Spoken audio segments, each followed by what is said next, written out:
بسم اللہ الرحمن الرحیم۔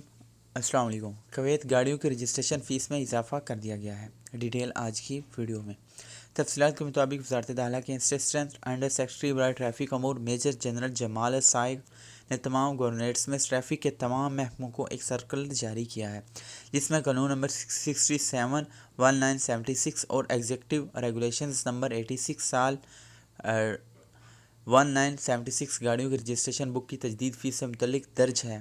نجی گاڑیوں کی تجدید کی فیس 5 دینار، ہیوی ٹرانسپورٹ گاڑیوں بس 15 دینار، نجی ٹرانسپورٹ منی بس 15 دینار 10 دینار، جبکہ پرائیویٹ اور پبلک ٹرانسپورٹ پک اپ 10 دینار کر دی گئی ہے۔ سرکولر کے مطابق، جس کی ایک کاپی روزانہ عرب ٹائمز کے ذریعے حاصل کی گئی ہے، جنرل ٹرانسپورٹ کارگو مویشی کے لیے اندراج کتاب کی تجدید 20 دینار، جبکہ ٹو ٹرک کی بک کی تجدید 10 دینار ہے۔ سرکولر میں بتایا گیا کہ خراب شدہ یا کھو جانے کی صورت میں ڈپلیکیٹ لائسنس کی فیس 10 دینار ہوگی۔ یہ نیوز تھی جو آپ لوگوں کے ساتھ شیئر کر دی۔ Thanks for watching. اللہ حافظ۔